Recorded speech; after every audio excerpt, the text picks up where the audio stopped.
ada sedikit kendala. Kemudian untuk efisiensi waktu dan menghematkan waktu, langsung saja kita bacakan profil pemateri kita pada hari berbahagia ini.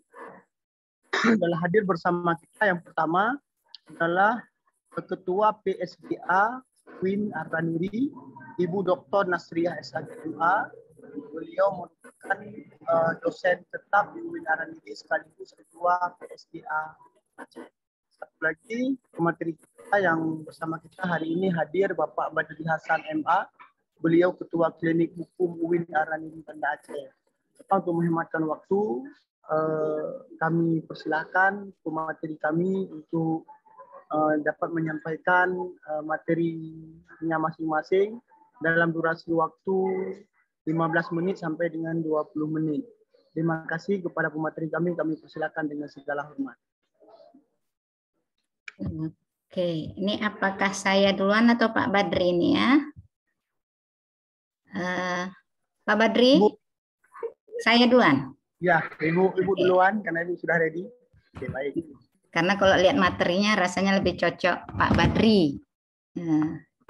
Oke, tapi karena Pak Badri mungkin sedang dalam persiapan, bisa kita mulai. Saya share screen dulu ya.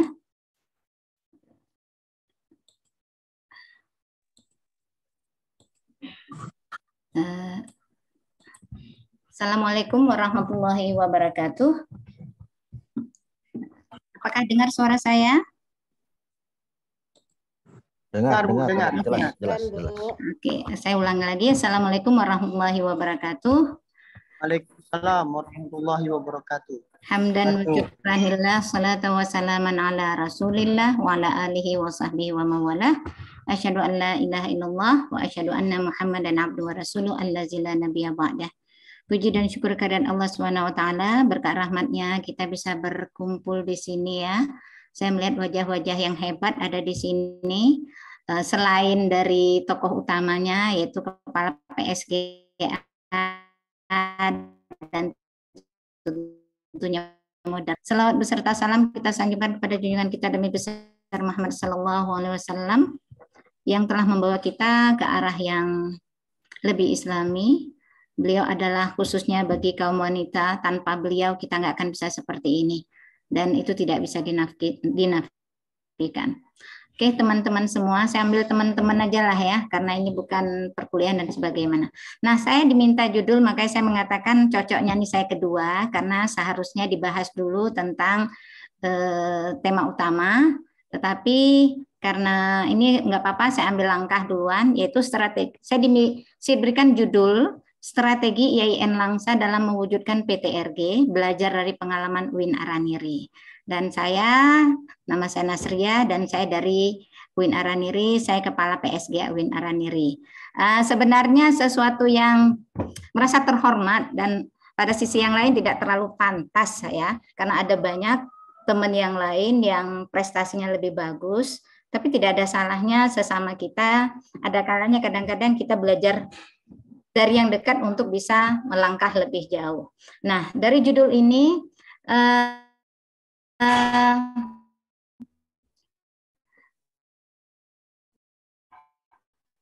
kita pemahaman sebelum itu lihat ini bahwa visi Indonesia RPJMN tahun 2020 sampai 2024 yaitu ada di peraturan presiden di nomor 18 tahun 2020 dan SDGs 2030 Perpres tahun 15 2017 itu visi Indonesia tuh setidaknya yang visi daripada presiden kita tuh ada 5. Nah di sini salah satunya gender sebagai salah satu pengeras utamaan dalam RPJMN 2020, gender terintegrasi dalam ruang lingkup negara kita ini, dan ini latar belakangnya dan yang mendasarinya ada di berdasarkan regulasi kesepakatan yang secara internasional maupun nasional. Nah, di sini kita lihat secara internasional itu diinspirasi oleh SEDO Undang-Undang tahun nomor 7 yang sudah diratifikasi oleh Indonesia tahun 1984 dan Beijing Platform 1995 dan lain-lain. Nah, begitu juga kalau dari nasional. Nah, bagi adik-adik, bagi yang ingin mempelajari ini ada banyak peraturan. Kenapa gender itu masuk dalam visi Indonesia, dari visi Indonesia menjadi tahun 2045 ini. Nah, kita lanjutkan mungkin karena itu hanya sebagai mendasari agar bisa masuk ke materi saya. Nah, dari deklarasi tersebut yang dibentuklah ada deklarasi platform untuk action tahun 1995, di mana ada 12 area kritis yang semuanya terkait tentang perempuan, perempuan dan lingkungan, perempuan dalam pengambilan keputusan dan sebagainya. Ini ada 12 area kritis dan bagi yang ingin mengadakan penelitian ini juga menjadi menarik untuk diteliti. Tapi yang akan menjadi fokus saya adalah ini. Ya, ada 5 arahan Presiden Republik Indonesia. Yang ini menjadi sebagaimana kita PSGA merupakan perpanjangan tangan dari pusat. Kita diminta untuk ya peningkatan pemberdayaan perempuan dalam kewirausahaan yang berperspektif gender, peningkatan peran ibu dan keluarga dalam pendidikan pengasuhan anak, penurunan kekerasan terhadap perempuan dan anak, penurunan pekerja kerja dan pencegahan perkawinan anak. Ini adalah 5 arahan Presiden Republik Indonesia yang erat kaitannya dengan tugas PSGA. Dan kalau kita lihat situasi sekarang, kita bicara tentang IPM. IPM itu apa sih? Nah, ini kita di sini kan ruang belajar ya. IPM adalah Indeks Pembangunan Manusia. Bicara Indeks Pembangunan Manusia itu membahas tentang gap perempuan dan laki-laki yang ujungnya ke sana. Dan kita juga ada istilah namanya IPG, Indeks Pembangunan Gender, di mana ukurannya sama, yang mengukur pencapaian dimensi dan variabel yang sama dengan IPM, yang tapi mengungkapkan ketidakadilan dan pencapaian laki-laki dan perempuan. Sedangkan IDG atau IDG yaitu Indeks Pemberdayaan Perempuan, Pemberdayaan Gender, di mana indikator untuk menunjukkan apakah ada perempuan dapat memainkan peran aktif dalam kehidupan ekonomi dan politik. Nah, ini yang akan menjadi landasan kita berbicara. Kalau kita lihat ya, Indeks Pembangunan Manusia itu ada 3 dasar.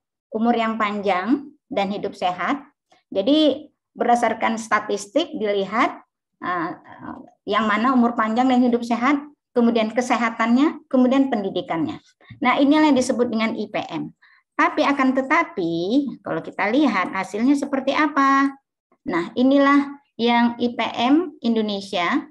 Kalau kita lihat grafiknya ini, yang mungkin warnanya di sana mungkin sama dengan saya ya. Kalau di sini warnanya oranye, dan yang satu warna biru. Kalau lihat warna oranye itu laki-laki, sedangkan yang warna biru adalah perempuan. Nah, kalau kita lihat persis ya, garisnya itu tidak ada naik turun. Kalau ini naik, maka ini juga naik. Tetapi pada sisi yang lain tidak ada perubahan warna, yang mana selalu IPM perempuan itu selalu rendah. Padahal IPM itu erat kaitannya terhadap rendahnya IPM nasional.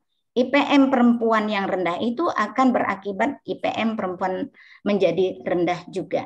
Nah, kalau kita lihat lagi, di sini ada statistik terkait dengan IPM tahun 2010 dan 2021. Sayangnya ini monitor ini menutupi kita ya, sehingga agak sulit. Oke, nah IPM 2020 dan IPM 2021, nanti ini akan saya share juga, di mana ada sebagian besar ya, di mana sebagian besar provinsi itu IPM-nya sangat rendah. Jadi bisa bayangkan itu akan berdampak untuk pembangunan nasional. Dan inilah gambaran yang terjadi di kalau kita lihat lagi, ini IPG-nya, variabel penentunya perempuan sebagai tenaga profesional, yang mana pada umumnya rata-rata juga sangat rendah di bawah angka nasional. Dan juga kalau kita lihat persentase perempuan yang berada di posisi manajerial juga sama. Nggak usah jauh-jauh sebenarnya, di mana kampus kita, di setiap unit kita, posisi manajerial itu siapa yang paling berperan, itu sudah menunjukkan. Nah, di mana letak perguruan tinggi responsif gender? Nah, disinilah letaknya kenapa ini penting.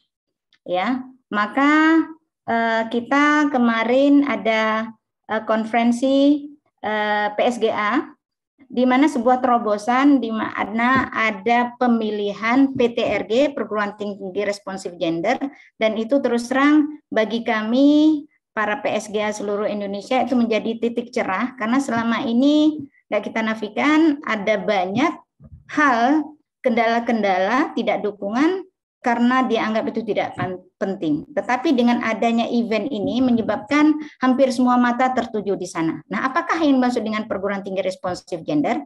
Nah, perguruan tinggi responsif gender adalah perguruan tinggi yang memiliki kebijakan, program, kegiatan, dan penganggaran dengan memperhatikan perbedaan kebutuhan, pengalaman, dan aspirasi ya sivitas akademikanya, baik itu laki-laki maupun perempuan dalam pelaksanaan tata kelola dan tridharma perguruan tinggi melalui strategi pengurusamaan gender. Nah, disinilah yang diminta kita untuk melakukannya. Nah, saya diminta oleh IAIN Langsa, yaitu khususnya Pak Andika melalui PSGA-nya. Terima kasih Pak Andika. Apa yang bisa dipelajari dari ini semua? Nah, kita berangkat dari sini dulu, bahwa apa sih tujuan dari PTRG? PTRG itu yaitu memastikan seluruh jajaran di perguruan tinggi memahami konsep, prinsip, dan strategi PUG dalam implementasi tata kelola dan tridharma perguruan tinggi yang responsif gender. Memastikan seluruh kebijakan, program, dan kegiatan tata kelola tridharma perguruan tinggi itu adil dan bagi seluruh sivitas laki-laki dan perempuan, dan memastikan ada keberlanjutan di PTRG. Nah, kalau kita lihat di sini sasarannya juga terintegrasinya perspektif gender dalam seluruh proses penetapan pelaksanaan, evaluasi pengendalian peningkatan PPEPP atas kebijakan program, kegiatan tata kelola dan tridharma perguruan tinggi. Nah, begitu juga terintegrasi perspektif gender ke dalam internal budaya perguruan tinggi, sehingga menghasilkan budaya perguruan tinggi yang peka terhadap isu gender. Sehingga hanya dia. Nampaknya ada yang menyanyi di sini. Nah, jadi agar tidak ada terjadi diskriminasi gender di kampus sendiri. Nah, saya yakin adik-adik ini banyak.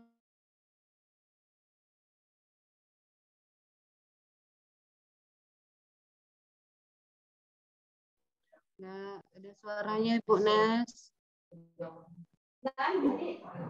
Kak, nggak ada suara Kak.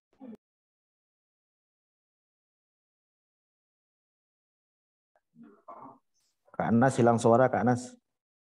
Oh, di bagian mana nih yang udah hilang? Udah kedengaran. Minta maaf. Oke.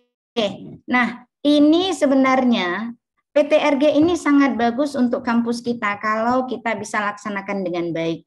Ya, di mana ada 7 sasaran. Ini akan ada 7 sasaran, ada 7 hal yang diminta. Nah, ya, sehingga apa yang harus dilakukan? Nah, salah satu daripada realisasi nanti PTRG adanya PSGA, dan alhamdulillah PSGA di seluruh Indonesia ini sudah ada, tapi tidak cukup itu. Ya, ada rencana PUG, ada penguatan kapasitas dan lain-lain. Nah, ini adalah 7 hal yang kemarin yang kita diminta untuk memenuhinya, yaitu komitmen rektor, kebijakan PTRG, kelembagaan, sumber daya, alat analisis gender, data terpilah, dan sebagainya. Nah, di mana letak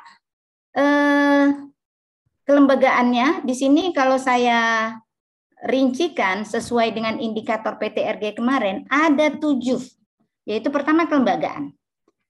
Ya, ini kita berharap bersama-sama, belajar bersama-sama untuk ke depan untuk menjadi kampus yang lebih baik. Nah, salah satu indikator perguruan tinggi yang responsif gender adalah satu, yaitu terkait tentang kelembagaan. Nah, ini mohon juga adik-adik yang berada di kampus masing-masing untuk saling mendukung agar ini tercapai. Kalau ini tercapai apa? Senang kita juga. Ini salah satunya yaitu ketersediaan mekanisme pemilihan kepala PSGA dan pengelolanya.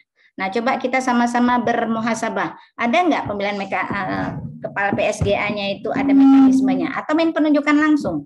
Atau setidaknya ada regulasi terkait ini? Kemudian memiliki kebijakan PUG dalam bentuk SK Rektor. Apa sih maksud dengan PUG? Yaitu adanya kebijakan pengaruh utama gender yang salah satunya untuk mempertimbangkan. Ya, saya yakin ada beberapa teman yang sudah membuatnya. Kalau kami sendiri sudah mendraft, dan salah satu draftnya itu adalah diminta sehingga ada regulasi di mana setiap penunjukan itu harus ada keterwakilan dari masing-masing pihak. Jadi bukan hanya perempuan saja, bukan hanya laki-laki saja, karena laki-laki dan perempuan itu memiliki kesempatan yang sama. Kemudian ketersediaan profil gender, memiliki focal point gender yang di SK-kan, dan ini focal point adalah orang-orang, tokoh-tokoh yang dianggap mempunyai pengetahuan yang lebih, yang mau menyuarakan. Nah, ini adakah di kampus kita seperti itu? Dan kemudian ketersediaan RIP, aturan atau IKU, Perkin, ini punya istilahnya masing-masing ya di kampus.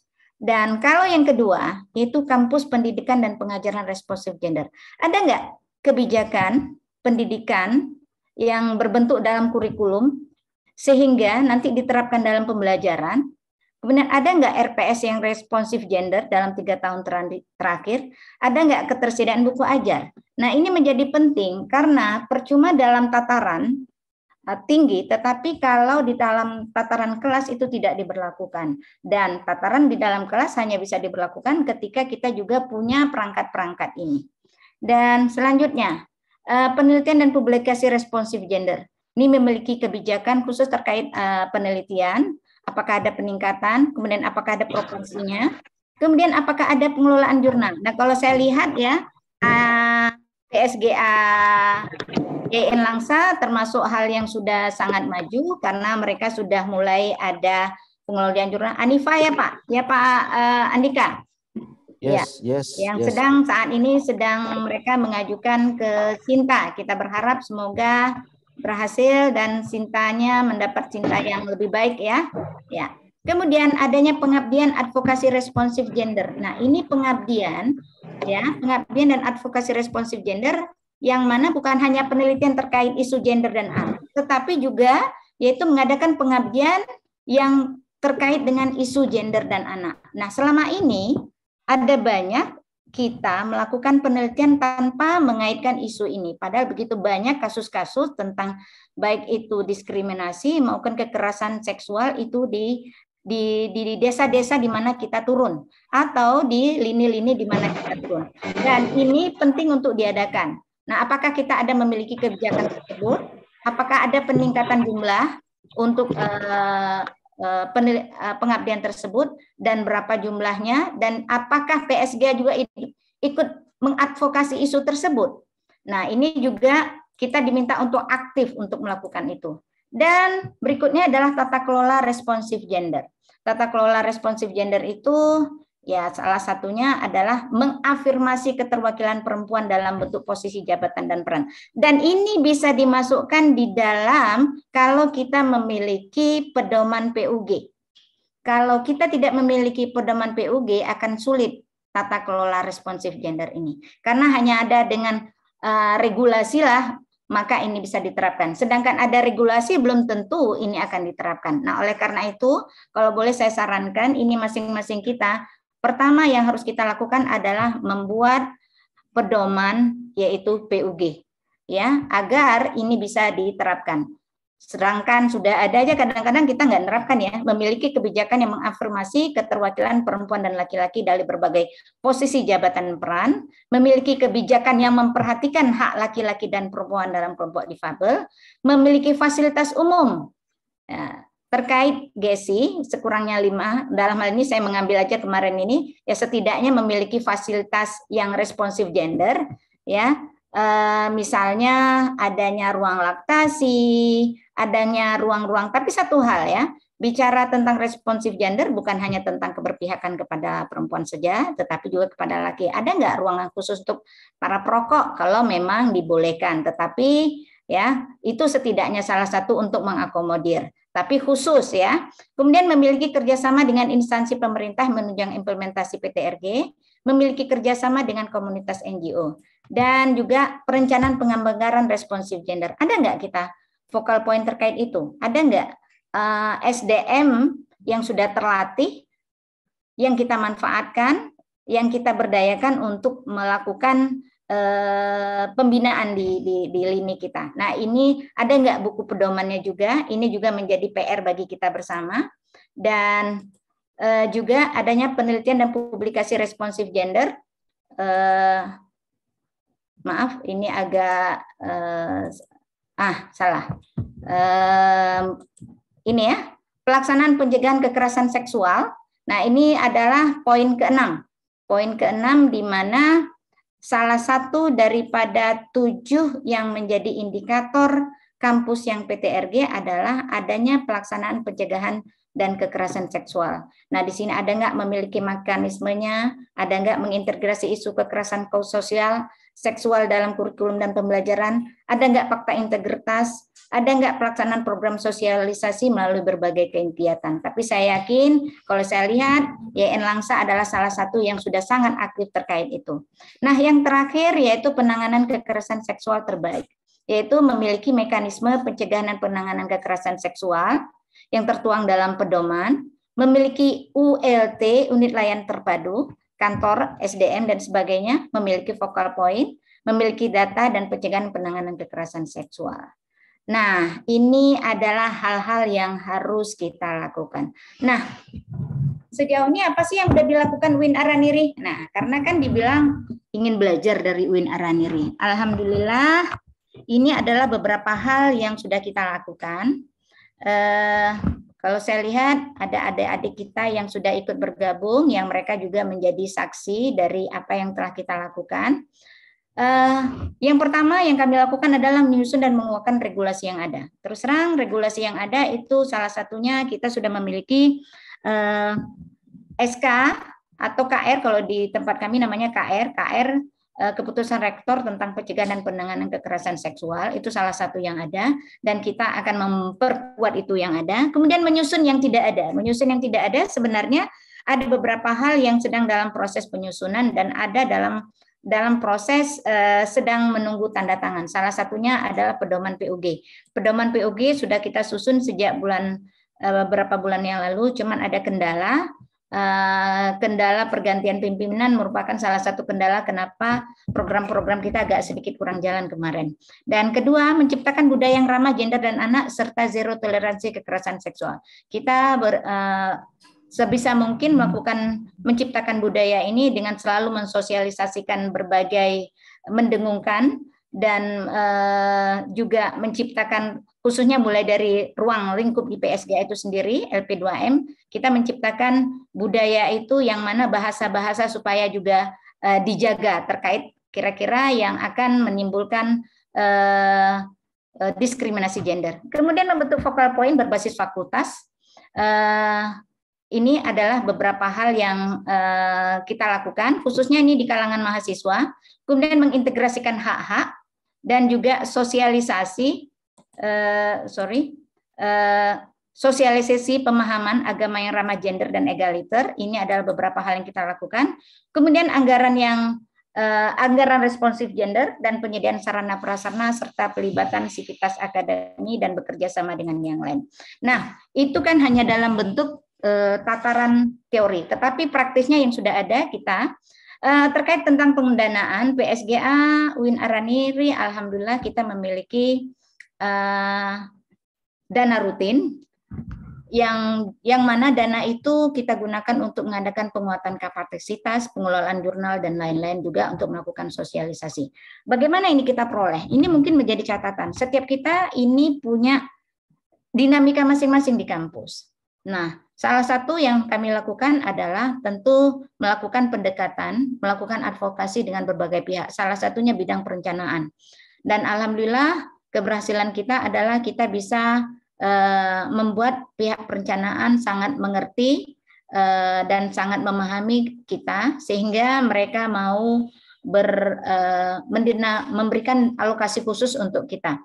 Walaupun ini masih banyak yang harus kita perjuangkan, tetapi kedekatan kita dengan pihak perencanaan adalah salah satu kunci utama untuk mendapatkan dana rutin yang maksimal. Kedua, kita sudah memiliki jurnal Gender Equality yang dimana jurnal ini menjadi salah satu tempat bagi kami untuk menyuarakan suara-suara menegasikan ketidakadilan gender baik dalam bentuk tulisan dan juga wadah di mana untuk menyuarakan suara-suara yang termarginalkan.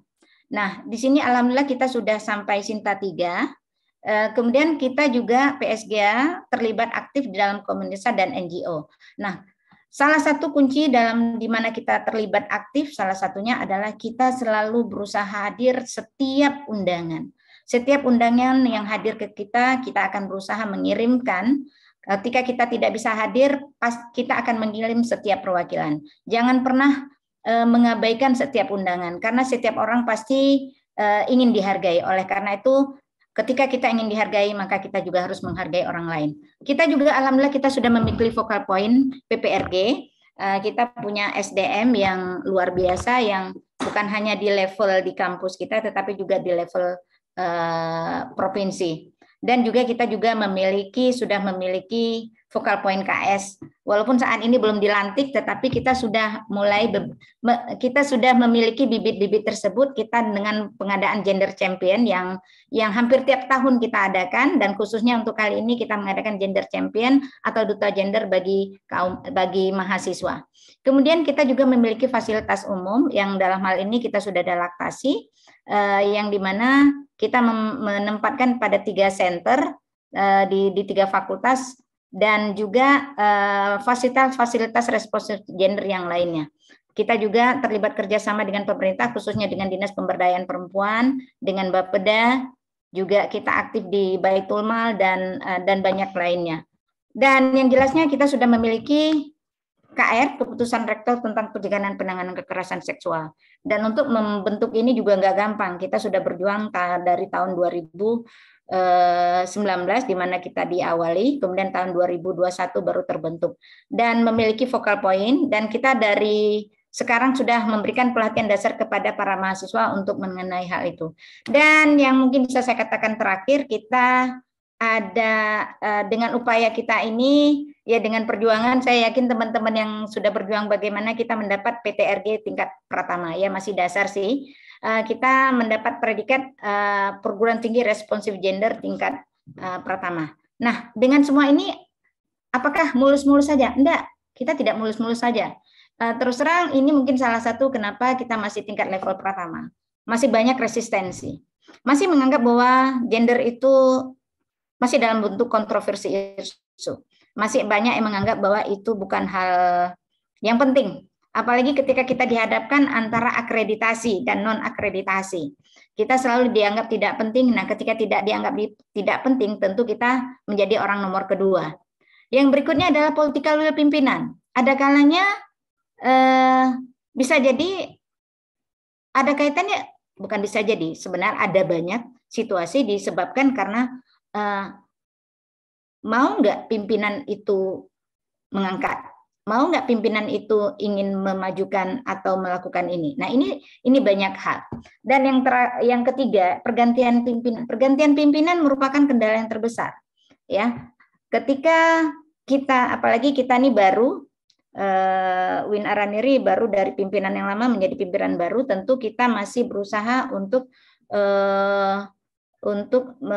menyuarakan, walaupun dalam hal tertentu yang sekarang sudah lebih bagus, tetapi masih ada hal-hal yang tentu harus disosialisasikan, harus didekati untuk agar program-program kita berjalan dengan lancar. Berikutnya, hukum yang belum sepenuhnya berpihak, khususnya terkait tentang penanganan kekerasan seksual. Walaupun kita sudah ada regulasinya, namun ada beberapa hal yang masih belum kita bisa sikapi. Dan terakhir, mungkin tantangan sosialisasi, sekali lagi karena dianggap tidak terlalu penting dan banyak menyepelekan ini tidak penting, ada banyak hal ketika kita undang tidak datang, bahkan itu by name, yang kita undang pada umumnya, kalaupun datang itu pada umumnya kaum perempuan, bukan kaum laki-laki, dan lagi-lagi kita masih tidak berhasil untuk itu. Dan yang terakhir, dana, mau tidak mau dana itu sangat mengganggu, ya pasti, apalagi terkait tentang penyediaan layanan atau penyediaan sarana dan prasarana responsif gender tentu membutuhkan dana. Jadi kalau dana tidak memadai agak susah. Belum lagi ada kalanya kadang-kadang pembangunan kita sudah memang dari awal tidak responsif gender, ketika diubah itu kan menjadi sulit. Ya, kita lihat tangga-tangga. Contohnya salah satu fasilitas responsif gender adalah tangga yang responsif gender. Tangga yang responsif gender itu seperti apa? Itu ada ukuran yang tersendiri. nggak boleh terlalu tinggi. Nah, pada sementara tangga yang sekarang yang sudah ada itu sudah terlalu tinggi dan tidak memungkinkan bagi orang-orang yang apalagi difabel ya. Sedangkan orang-orang yang sudah berumur aja sudah agak susah. Nah, dan ini hanya bisa untuk kaum muda. Nah, itu salah satu daripada kalaupun dirubah itu akan membutuhkan dana. Nah, ini jadi mau tidak mau dana adalah salah satu hambatan kita yang terbesar. Nah, inilah hal-hal yang bisa kami sampaikan, yang bisa dikatakan bisa belajar dari kampus UIN Araniri. Ada banyak yang kita bisa bersinergi, Pak Andika. Kami PSG UIN Araniri sangat terbuka untuk hal-hal yang diminta untuk berkonsultasi. Tetapi kalau PTRG ini terwujud, ini akan menciptakan kampus yang aman dan nyaman bagi semua kita. Perlu adik-adik ketahui bahwa bicara gender bukan hanya bicara perempuan, bicara gender juga bicara laki-laki. Ketika kita sama-sama bergerak, akan banyak hal bisa kita lakukan. Demikian dari saya. Assalamualaikum warahmatullahi wabarakatuh. Waalaikumsalam warahmatullahi wabarakatuh. Waalaikumsalam warahmatullahi wabarakatuh. Warahmatullahi wabarakatuh. Waalaikumsalam warahmatullahi wabarakatuh. Terima kasih Bu Ketua atas materi yang disampaikan. Ini merupakan sebuah terobosan, sebuah pemikiran baru, di mana persoalan gender ini di Aceh secara khususnya ini masih menjadi sebuah dinamika, masih menjadi sebuah tanda tanya besar, baik di kalangan tokoh agamawan, tokoh cendekiawan dan lain sebagainya. Padahal di dalam Islam itu tokoh gender itu ya Rasulullah SAW, di mana salah satu tujuan dari kebangkitan Rasulullah adalah untuk menjaga, untuk memberikan hak hidup bagi perempuan. Kita tahu bahwa sebelum Rasulullah datang itu perempuan begitu lahir pada masa jahiliyah langsung dikubur secara hidup-hidup. Maka ini bukan hal yang tabu dalam Islam, namun kita perlu formulasi sebagaimana yang disampaikan oleh Ibu materi kita tadi, perlu formulasi agar persoalan gender, persoalan kekerasan seksual baik di kalangan kampus maupun di kalangan umum bisa terlaksana dan bisa dijalankan sebagaimana mestinya. Nah, untuk menghematkan waktu, langsung saja kita undang pemateri kita yang kedua untuk memaparkan materinya, yaitu yang terhormat Bapak Badri Hasan MA. Beliau Ketua Klinik Hukum UIN Araniri Banda Aceh. Kepada beliau kami persilakan dengan segala hormat.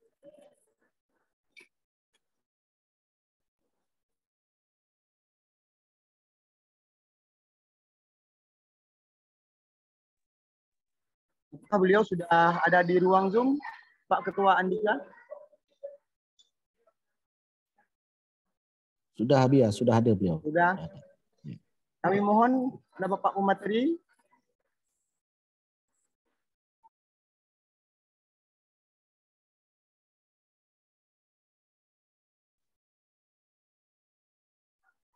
Para rakan-rakan dan sahabat, persiapkan pertanyaan untuk dua pemateri kita terkait tentang gender ini.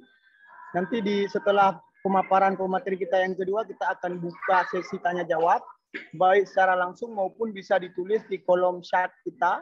Nanti akan dijawab oleh dua pemateri kita, insya Allah. Terima kasih. Kepada pemateri kita kami persilakan.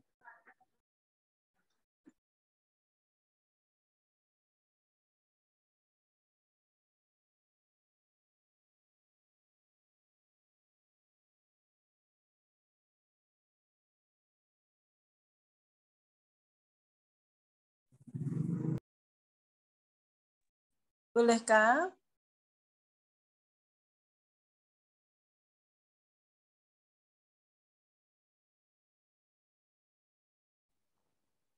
Pak Badri suaranya tidak dapat suaranya. Bolehkah bertanya? Pak Badri belum suaranya tanya jawab, Bu.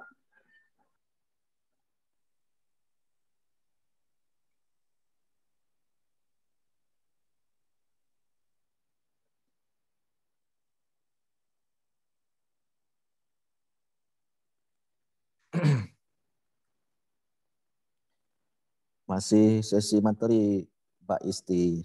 Nanti kita buka.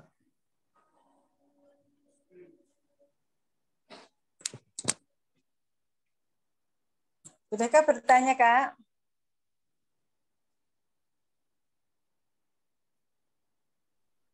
Belum, Bu. Untuk sesi tanya jawab nanti setelah penyampaian materi dari pemateri yang kedua.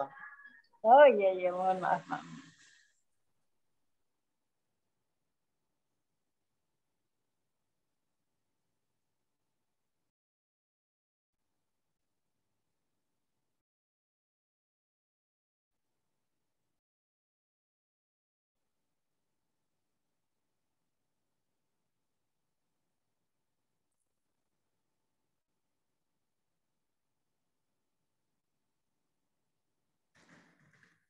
Pak Badri sudah menghilang ya, Abia ya?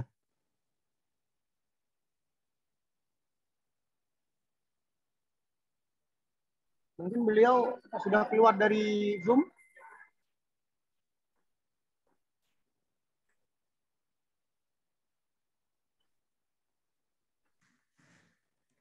Ya, tadi sudah dalam Zoom tadi?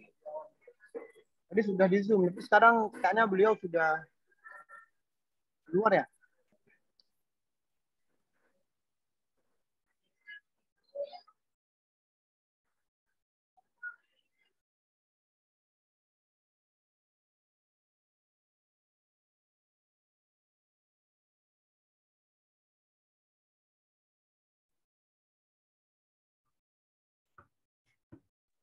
Ketua, sambil menunggu Pak Badri masuk kembali, bagaimana kalau seandainya kita buka sesi tanya jawab untuk 2 orang petanya pertama, untuk pemateri kita Bu Nasria, bagaimana Ketua?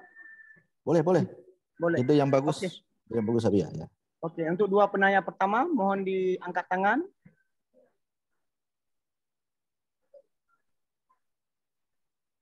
Tadi Bu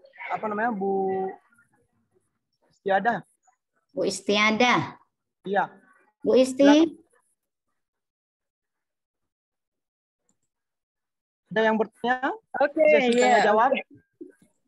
Iya, iya. Oke, mohon maaf, ini semangat sekali saya Ya. ketemu dengan teman-teman PSK ini, satu yang sangat dirindukan. Iya, saya ingat yang Kak Nas kemarin membawa MOU ya, Kak Nas ya.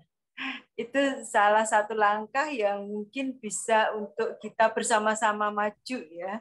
Karena dengan MOU itu kita sebenarnya bisa menghimpun satu kekuatan bersama. Yang ingin saya tanyakan, bagaimana kira-kira skema yang Kak Nas rencanakan untuk kita bisa bersama-sama di capacity building atau juga mungkin di advokasi. Karena kalau kita bersama-sama, mungkin kalau yang di advokasi itu saya usul begini Kak Nas.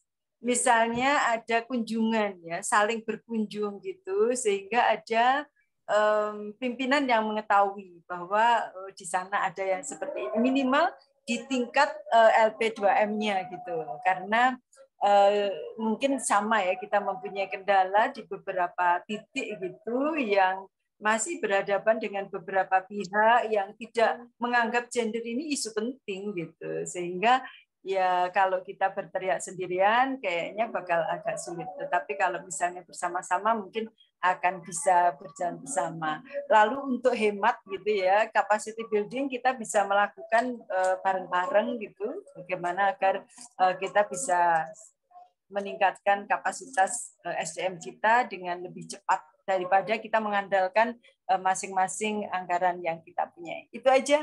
Terima kasih. Assalamualaikum warahmatullahi wabarakatuh.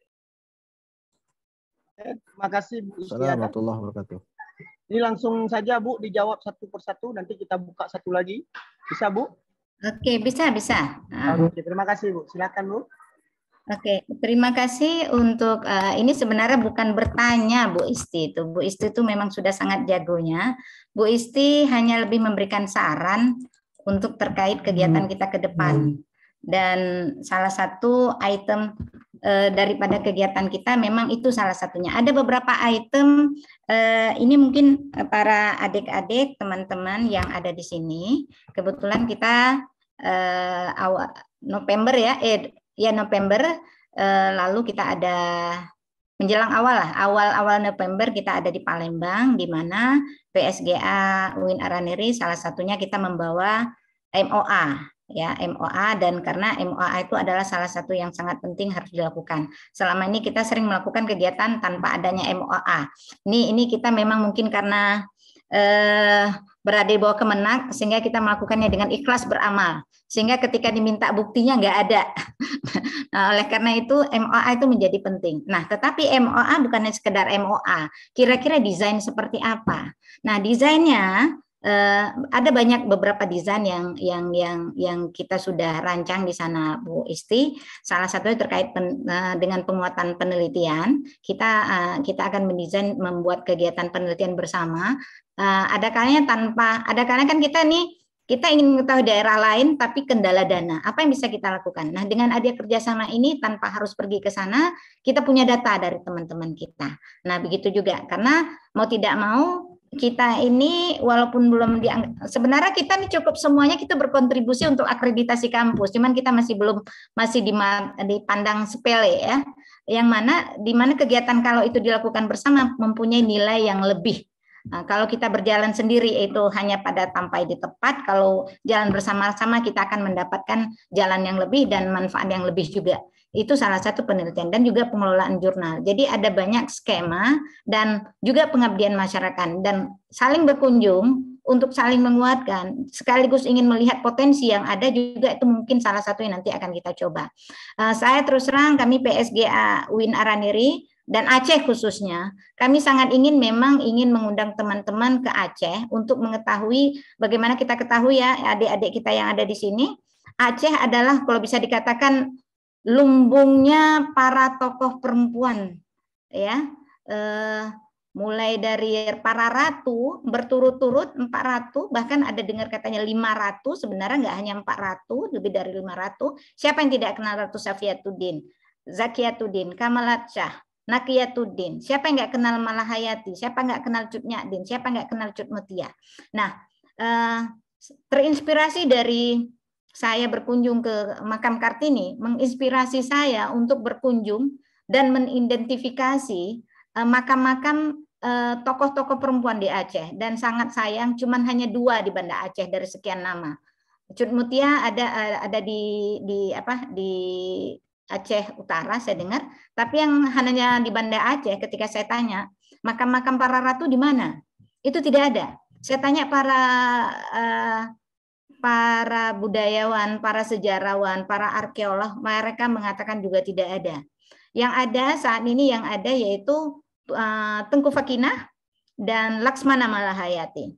Dan 2 itulah yang kami kunjungi. Nah, itu dan saya sangat ingin mengundang teman-teman untuk ada di sana untuk melihat kalau kita Kartini, kita bisa merasakan bagaimana auranya, bagaimana kita mengapresiasi karyanya.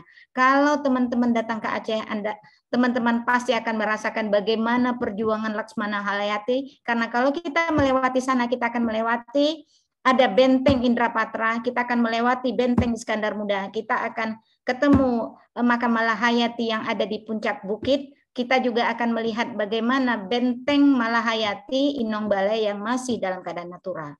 Kalau kita berada di sana, kita akan merasa kecil. Dan saya yakin adik-adik kita di sini udah pernah nggak berkunjung ke sana? Belum. Pernah, alhamdulillah. Belum. Apa yang dirasa? Ini Alvis pula yang menjawab kayaknya nih. sangat luar biasa. Tidak bisa diungkapkan dengan kata-kata. Jadi dan terus terang memang itu salah satu yang ingin kita gagas. Dengan bersama kita akan lebih maju. Dengan bersama suara kita akan lebih besar. Dengan bersama suara kita akan didengarkan. Itulah salah satu tujuan kenapa MOA itu ingin saya ajukan. Dan tentunya EMSA merupakan salah satu mitra yang akan sampai. Oke, terima kasih Bu Nastria atas paparannya. Semoga Bu Isti bisa dengan puas menerima apa yang sudah dijawab oleh Bu narasumber kita. Untuk penanya kedua, kita pemateri kedua kita sudah berhadir bersama kita. Pak Badri Hasami, persilakan dengan segala hormat. Terima kasih banyak. Terdengar suara saya? Dengar. Bentar, Pak. Baik, terima kasih banyak. Saya sudah membuat kegaduhan di ruang ini karena lama tadi ada teknis ya. Terima kasih. Assalamualaikum warahmatullahi wabarakatuh. Waalaikumsalam warahmatullahi wabarakatuh. Terima kasih atas waktu dan kesempatannya yang memang sudah sangat molor ya. Kehadiran saya. Mohon maaf yang sebesar-besarnya saya ucapkan di ruang ini karena sebenarnya saya diminta oleh Bapak Andika yang terlalu tidak begitu siap saya untuk hadir ya, sehingga materi yang ingin saya sampaikan ini harus saya share kembali nanti di belakang daripada materi yang saya sampaikan di sini, karena berkaitan juga dengan kuliah yang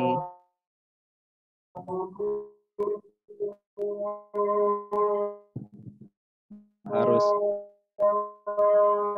kita kejar di akhir semester ini. Kita lanjut, moderator. Saya sudah mendengarkan tadi Bapak Ibu sekalian yang berbahagia, teman-teman mahasiswa yang telah hadir di sini, yang sangat antusias saya melihatnya. Apa yang telah disampaikan oleh Win Araniri, yang dalam banyak kesempatan beliau melibatkan saya, termasuk membuat KR, keputusan rektor tentang masalah penanganan kekerasan seksual di kampus Win Araniri. Itu salah satu apresiasi secara pribadi, dan kami semua memberikan apresiasi kepada Bu Nasriah, sehingga pada kepengurusan rektor kali ini Ibu Nasriah juga terpilih kembali, teman-teman, karena beliau begitu konsisten dalam melakukan ini. Itu apresiasi. Terima kasih Bu Nasriah. Kemudian teman-teman sekalian yang berbahagia, saya ingin menyampaikan mungkin sedikit ya, semacam analisis saja, karena memang kita mengikuti apa telah disampaikan oleh Bu Nasriah tadi, tentu sudah mendapatkan informasi kepada kita, mungkin dengan action saja ya. Kita melihat secara dasar hukum dari penanganan kasus kekerasan seksual di kampus ini, telah keluarnya Permendikbud nomor 30 tahun 2001. Itu adalah satu kebahagiaan buat kita ya, walaupun di dalam Permendikbud itu ada penafsiran yang dipertentangkan di pasal 5 mengenai masalah penanganan kekerasan seksual itu harus berdasarkan persetujuan korban. Ini sebenarnya mungkin pemahaman bahasa, tapi kemudian Permendikbud ini dilakukan judicial review ke Mahkamah Agung, apakah proses perjalanannya itu sudah ada satu titik terang, karena dianggap bahwa Permendikbud itu bertentangan dengan norma-norma dasar Pancasila dan juga norma-norma agama. Saya rasa itu memang tingkat pemahaman dari redaksi bahasa. Sebenarnya memang bahasa hukum itu tidak boleh multitafsir, jadi harus jelas dan tegas pengaturannya. Namun demikian, kita melihat di dalam Permendikbud itu sudah disampaikan bahwa penanganan terhadap kekerasan seksual, kekerasan seksual yang terjadi di kampus, itu di dalam pasal 10 Permendikbud itu dikatakan bahwa kampus perguruan tinggi wajib melakukan penanganan kekerasan seksual melalui pendampingan, perlindungan, dan memberikan sanksi administrasi serta pemulihan bagi korban, ya teman-teman sekalian. Jadi di dalam Permendikbud ini, di dalam pasal 10 ini memang skala prioritasnya di situ memang mahasiswa ya. Selama ini kita melihat juga ada beberapa tindak pelanggaran yang dilakukan oleh oknum pendidik ya di perguruan tinggi, dan ini sebenarnya disebabkan oleh saya merasa rendahnya daripada tingkat kepribadian seorang pendidik tersebut dalam hal ini ya, baik dilakukan melalui proses bimbingan itu seperti yang terjadi di Riau, teman-teman sekalian, yang notabene-nya bahkan seorang dekan ya. Kemudian juga pernah terjadi di Visipol UGM itu dalam rangka mengikuti ujian pada saat itu, dan ada terjadi pelecehan seksual berdasarkan pengakuan beliau.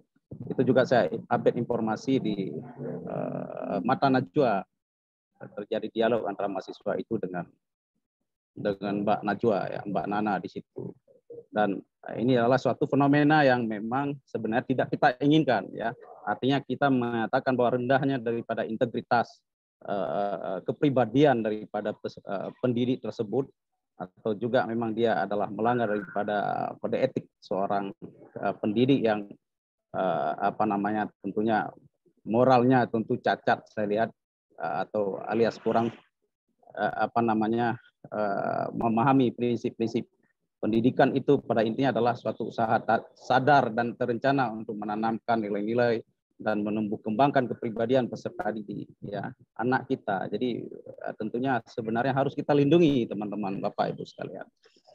Dan dalam hal ini juga tidak terkecuali aturan ini berlaku bagi para peserta bisa dari segi peserta pendidik atau dosen itu sendiri, bisa saja dosen jadi korban. Namun dalam hal ini kita melihat banyak fenomena mahasiswa yang jadi korban atau sesama mahasiswa ya yang melakukan pelanggaran pelecehan seksual ya, dalam hal ini teman-teman sekalian ya. Bisa juga nanti di kalangan para administrasi yang bekerja di kampus juga adalah keluarga-keluarga kampus, dan di dalam Permendikbud ini saya rasa pengaturannya signifikan ya, walaupun memang kemudian hal ini diserahkan kepada kampus yang bersangkutan, sebagaimana yang dikatakan oleh Bu Unas tadi, kita sudah punya KR ya, keputusan rektor, dan ini juga kita mengupdate berdasarkan Permendikbud dan berdasarkan juga nilai-nilai kearifan lokal yang berdasarkan syariat Islam di Aceh, Bapak Ibu sekalian ya. Dan juga kita sudah menganalisis juga berdasarkan definisi daripada kekerasan seksual yang disebutkan di dalam KUH pidana ya. Karena istilah kekerasan seksual ini sebenarnya definisi yang dipinjam dari bahasa KUH pidana itu ya, yang terdapat di dalam pasal 285 dan tentang perkosaan, dan pasal 296 kalau tidak salah saya, pasal 285 dan pasal 289 ya, tentang perkosaan, pasal 285 dan tentang jadi istilah kekerasan seksual ini itu adalah pinjaman dari istilah di dalam yang terdapat di dalam KUH pidana, teman-teman sekalian. Kita berharap ke depan bahwa istilah kekerasan seksual ini bahkan harus diatur dengan aturan yang lebih spesifik, yang lebih khusus. Cuman perlu kita sampaikan bahwa hari ini dengan keluar Permendikbud ini memang salah satu starting point kita bagi kampus untuk bergerak cepat dalam rangka memberikan perlindungan bahwa hari ini kampus itu aman gitu. Nah, kalau hari ini dianggap kampus bermasalah, kan kita ini kan orang-orang bermasalah semua. Saya, Bu Nat dan teman-teman Bapak Ibu sekalian jadi dosen kan jadi masalah. Mahasiswa juga seperti itu. Jadi malu kita. Jadi seorang dosen kok seperti itu, seorang pendidik. Karena sebenarnya prinsip yang harus dipenuhi oleh seorang pendidik itu adalah mengenai masalah kepribadian. Kepribadiannya harus jelas ya. Yang kedua juga seorang pendidik itu dia sebagai abdi negara ya. Sebagai abdi negara, bagaimana dia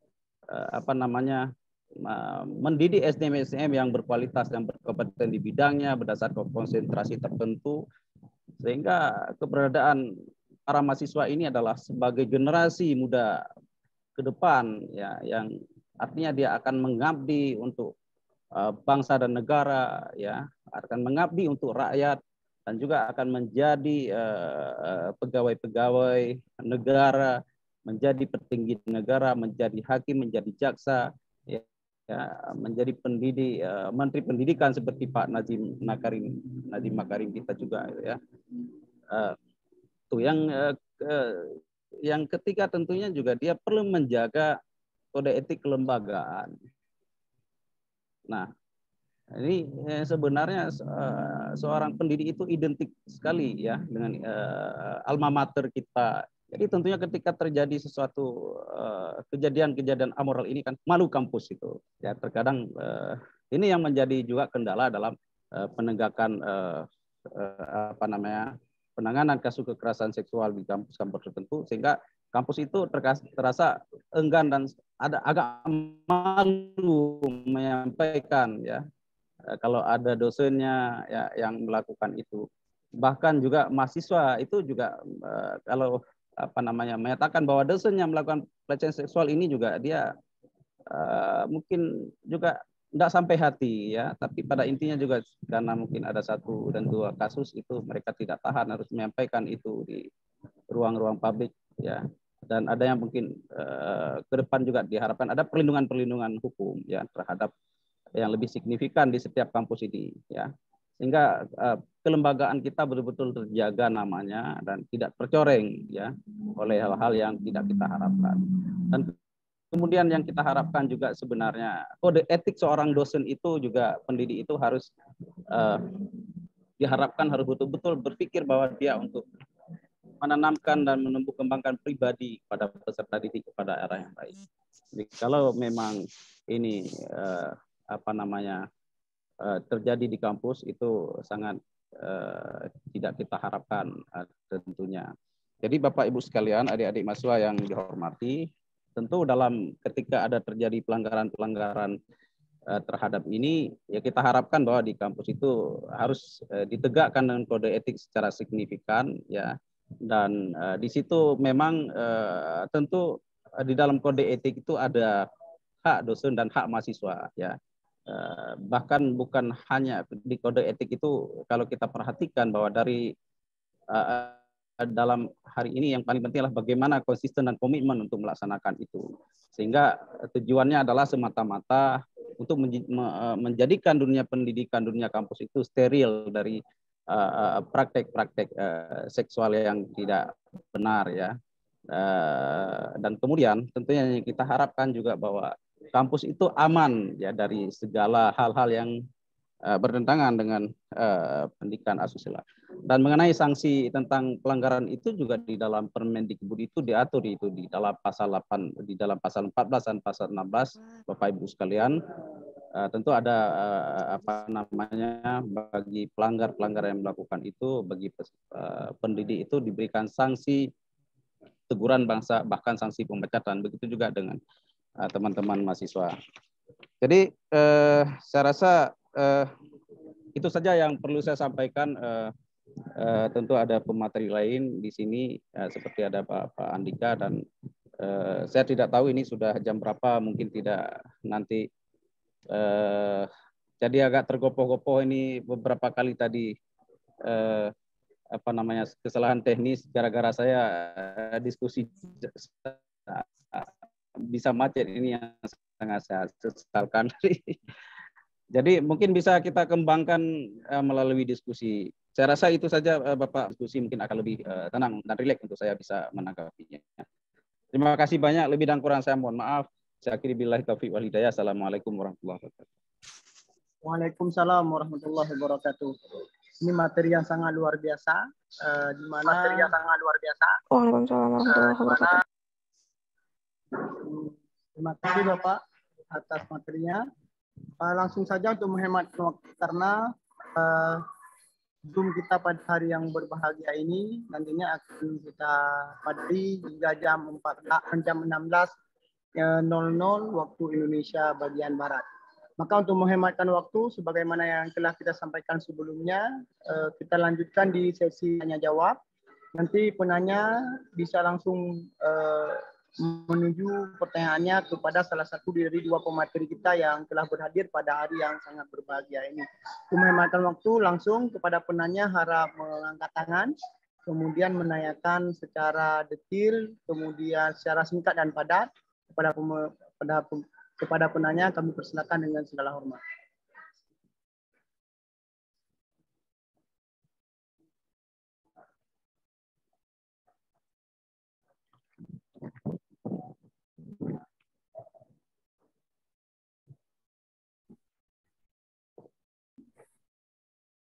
Ada yang ingin bertanya?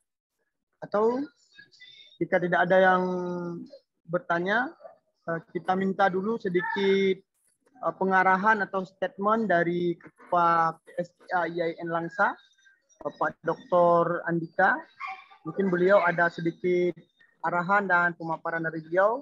Kita persilakan kepada beliau untuk menyampaikan sepatah dua kata selaku Ketua PSGA IAIN Zawiyah Cekala Langsa. Kami persilakan dengan segala hormat. Assalamualaikum warahmatullahi wabarakatuh. Alhamdulillahirabbil alamin wassalatu wassalamu ala asyrafil anbiya'i wal mursalin wa ala alihi washabihi ajma'in. Segala puji pada Allah, mari sama-sama kita panjatkan salawat kepada Nabi Muhammad SAW.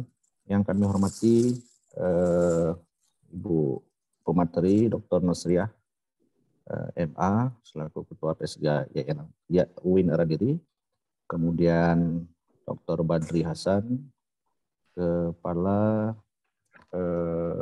Unit Klinik Hukum UIN Araniri, kemudian yang kami hormati Abia Hamdani Yusuf, Muslim Hamdani selaku dosen di IAI Samalanga. Kemudian yang kami hormati juga seluruh ketua PSGA, PTKIN yang telah berhadir dalam Zoom yang sangat berbahagia ini. Kemudian kepada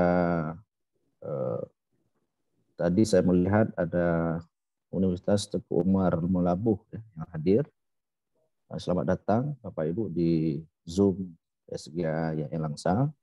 Kemudian juga dari Takengon juga hadir, saya lihat. Kemudian dari Luxmawe.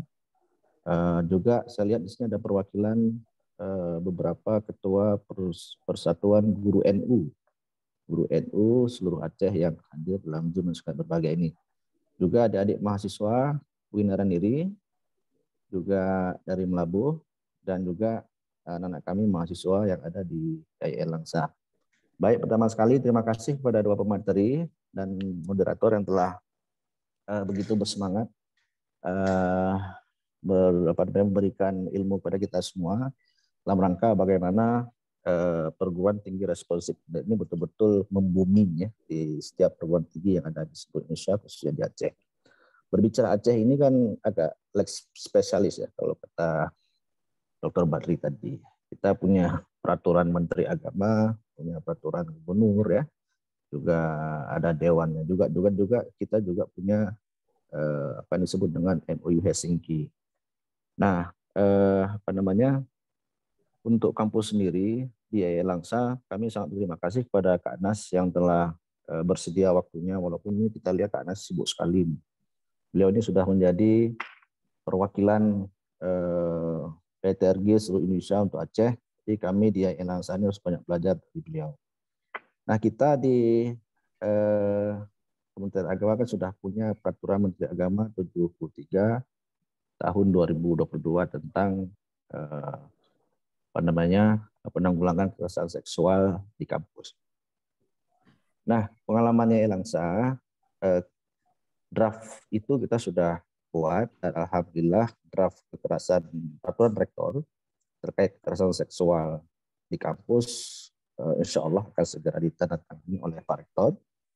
Sebelumnya kita masih belajar dari beberapa lembaga perguruan tinggi yang ada di Indonesia dan di UIN Araniri sendiri tentang delik-delik apa saja yang harus kita masukkan ke dalam peraturan rektor itu sendiri. Nah, alhamdulillah pada bulan Desember ya, kalau saya tidak salah, Menteri Agama mengeluarkan PMA 73 tahun 2022. Jadi alhamdulillah payung bersambut dan ini payung hukumnya semakin kuat. Di mana kedepannya apa yang kita harapkan dari perguruan tinggi responsif gender itu, khususnya di IAIN Langsa, dengan 9 indikator itu kita betul-betul bisa terapkan. Nah, lagi-lagi seperti Kak Anas ceritakan tadi, kita masih terkendala dengan dana. Karenanya mungkin beberapa pertemuan-pertemuan yang ada di Jakarta, Semarang, dan Bali, dan Palembang ya, saya di Palembang tidak hadir. Kita di YAI Langsa ini masih sifatnya sosialisasi. Sifatnya sosialisasi kepada pihak-pihak terkait, stakeholder, dalam hal ini di YAI Langsa, adik-adik mahasiswa, dan kepada dosen-dosen yang ada di kampus di YAI Langsa. Nah, jadi setelah Zoom ini, saya pikir nanti Kak Anas sendiri dan Pak Badri bisalah menjadi supervisi kami ya, supervisor kami. Apalagi ini bulan 1 sudah dekat Kak Anas ya. Jadi kita jangan banyak kali keluar daerah ke Jawa, jadi utamakan di dalam daerah sendiri ya. Adik sendiri jangan dilupakan gitu. Jadi mudah-mudahan nanti di bulan 1 ini kita akan launching peraturan rektor terkait dengan penanggulangan kekerasan seksual di kampus, di mana nanti kita akan adakan semacam uji kelayakan baik dari segi hukum, kemudian pendampingan hukum, pendampingan psikologi, sampai kepada bagaimana nanti hal-hal yang berhubungan dengan kekerasan seksual itu sendiri terjadi. Nah, dalam hal ini nanti kan seperti Kak Anas katakan tadi, kita punya kedepannya kan ada ULT, focal point. Nah, mungkin kalau ULT ini kan berbicara masalah dana kan. Karena tahu sendiri bagaimana kita PSGA, apalagi YN, kita bukan BLU, kita lembaga yang hanya menunggu besar banyaknya PNBP yang ada di kampus.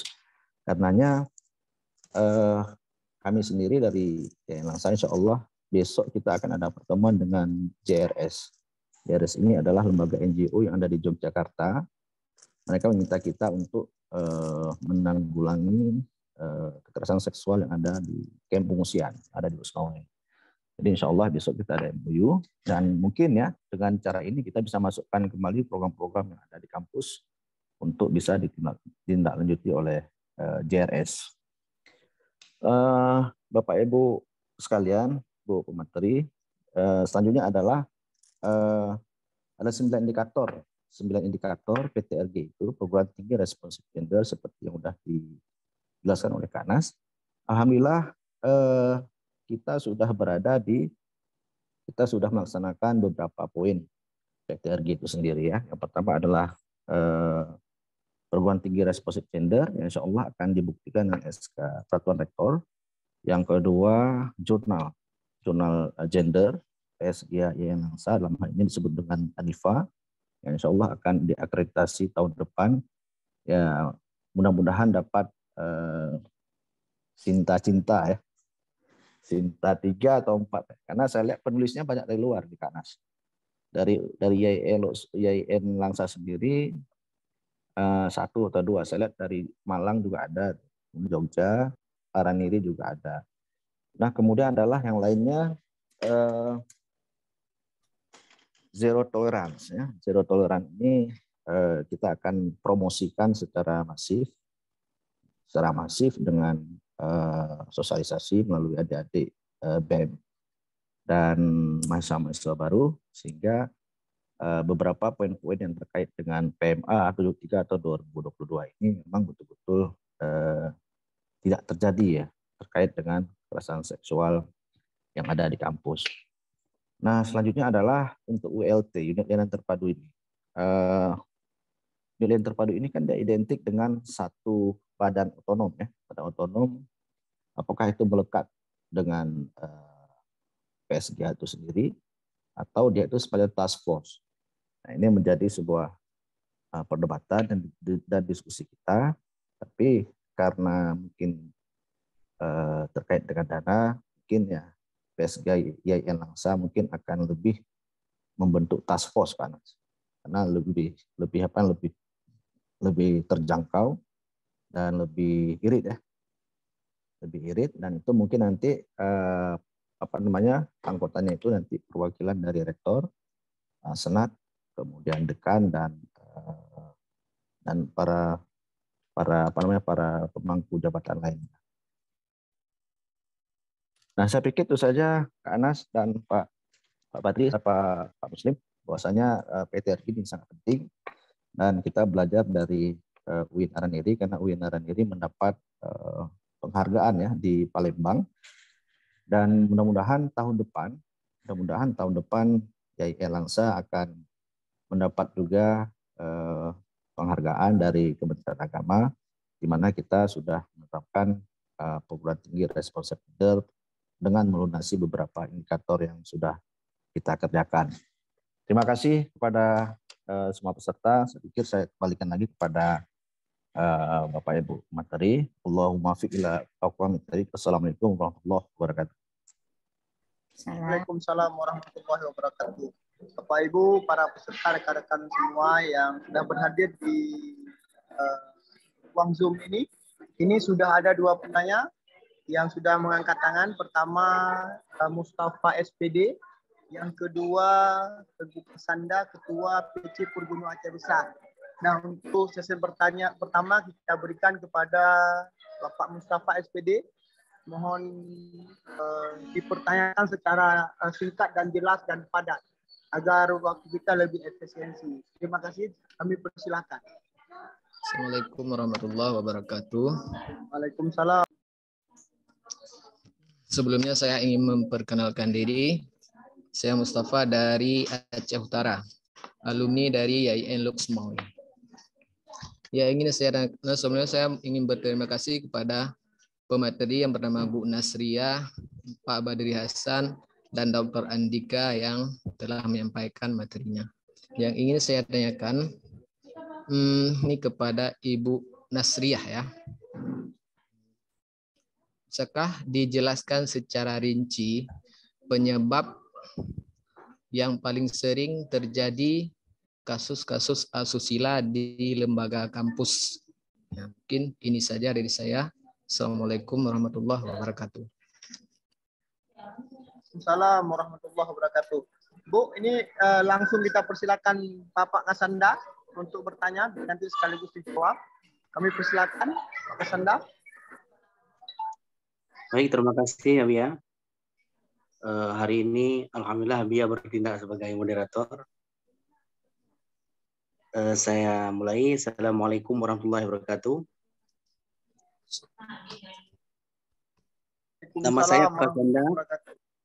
Nama saya Kasanda. Saya di Aceh Besar, tepatnya di Indapuri. Kalau S2 atau S1 itu di UIN, kemudian ada juga S2 di tempat lain, tapi dalam proses. Kemudian benar seperti disampaikan oleh Ketua PW Pergunung Aceh, saya salah satu Ketua PC Pergunung di Aceh, yaitu Aceh Besar. Saya akan sedikit banyak memakan waktu ini ya, mohon izin ya. Yang pertama, akan bertanya tentang regulasi Permendikbud-Ristek nomor 30 tahun 2021 tentang pencegahan dan penanganan kekerasan seksual di lingkungan perguruan tinggi. Pertanyaannya kepada semua pemateri, kenapa? Alasannya mungkin pemateri sudah mengetahuinya. Alasan pihak Menteri Pendidikan tidak mengeluarkan regulasi pencegahan dan penanganan kekerasan seksual ini pada seluruh satuan pendidikan di bawah Kementerian Pendidikan. Yang dikhususkan cuma hanya kepada perguruan tinggi. Yang kedua, sementara KMA 73 2022 itu kan di semua lingkungan satuan pendidikan, mulai dari PAUD kalau memang di bawah Kementerian Agama, RA, Raudatul Atfal, MI, MTS, MA, dan perguruan tinggi agama. Ini kalau di bawah Kementerian Agama. Mungkin para pemateri, 3 orang pemateri ini, Dr. Andika Jayaputra, kemudian Bapak dari Ketua Klinik Hukum UIN Araniri, dan Ibu pemateri pertama tadi, Bu Nasria, bisa menjelaskan kenapa Kementerian Pendidikan ini lebih mengkhususkan regulasi ini kepada perguruan tinggi. Nah, kemudian saya sudah sempat membacakan beberapa penjelasan uraian dari KMA 73 2022 ini tentang bentuk-bentuk kekerasan seksual di satuan pendidikan. Ada dalam bentuk verbal, fisik, non-fisik, dan lain sebagainya. Jadi memang saya yang sehari-hari di lingkungan satuan pendidikan sejak tahun 2015 sampai tahun 2022 ini sudah lebih kurang 4 kali saya lihat kasus di satuan pendidikan, kasus kita bilang pelecehan seksual. Mungkin ini pertanyaan juga kepada seluruh pemateri. Yang pertama, di tahun 2018 dulu pernah kejadian ada pengunjung bukan wali murid di sekolah di Kota Banda Aceh ini di luar pagar madrasah memperlihatkan, maaf cakap, yang tidak patut dilihat oleh anak-anak. Ini diperlihatkan kepada anak perempuan. Tapi di luar pagar madrasah ya, tapi siswa-siswi ini bisa melihat dengan jelas.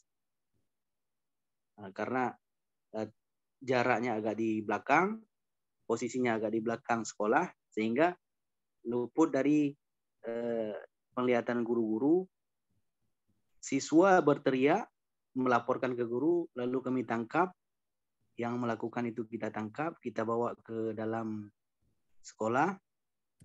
Kemudian ada yang langsung menghakimi dan lain-lain.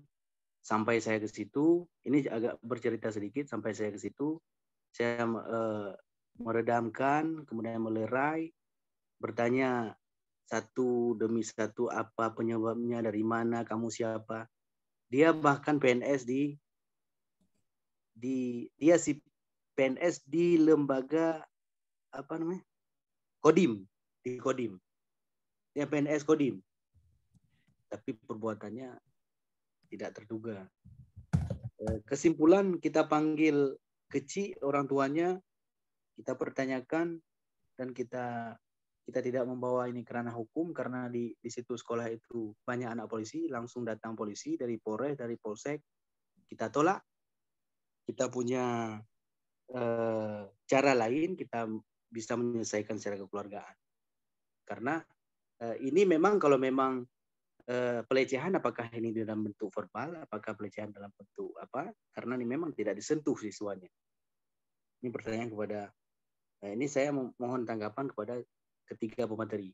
Yang kedua, kasus di tahun 2022 ini, ada baru-baru ini ya, udah selesai COVID. Ada anak-anak terekam CCTV dicium oleh oknum juga, tamu yang tiba-tiba datang ke sekolah, ditarik lalu dicium. Anak itu memang agak sedikit cantik ya, kemudian lari dia. Sampai sekarang kita belum tahu siapa. Kemudian kejadian minggu yang lalu ada masyarakat dari Mibo Kota Banda Aceh datang ke depan sekolah kami, memilih siswa yang cantik, kemudian memegang-megang sambil mengeluarkan kemaluannya. Kita tangkap, kita bawa ke dalam.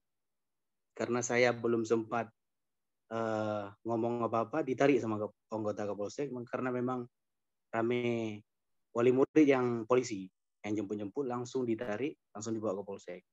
Pertanyaannya, ini kan memang urgensi tentang regulasi pencegahan kekerasan seksual di satuan pendidikan yang dikeluarkan oleh Kementerian Agama ini kan bisa diambil dasar hukum regulasi ini. Bagaimana pencegahannya, bagaimana cara lapornya, bagaimana bentuk kekerasannya.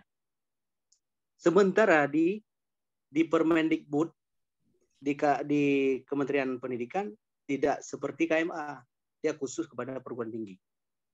Dan perguruan tinggi yang heboh, yang baru-baru ini, ya, yang disampaikan oleh pemateri tadi.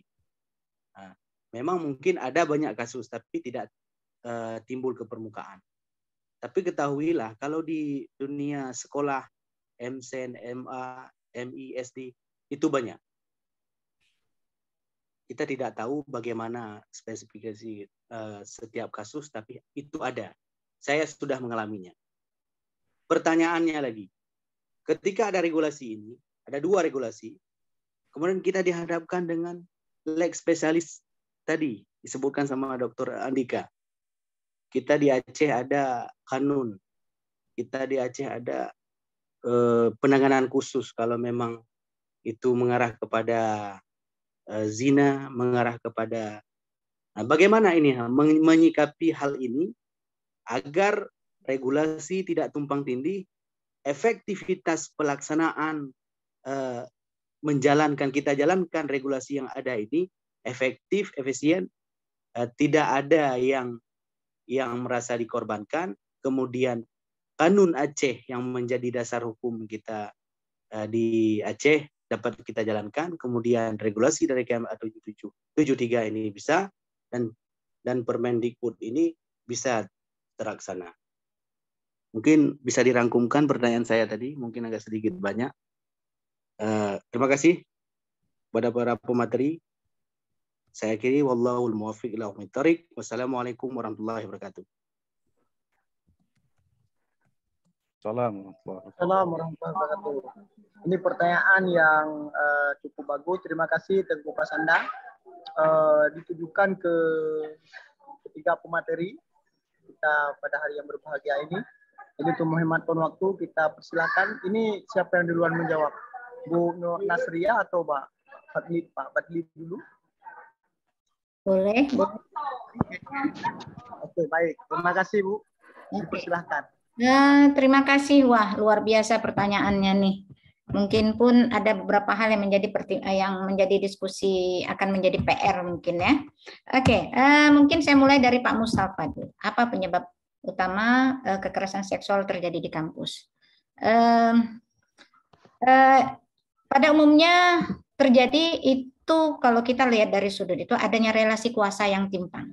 Mungkin banyak yang masih belum mengerti apa sih maksud dengan relasi kuasa. Relasi kuasa itu adalah adanya power pihak tertentu.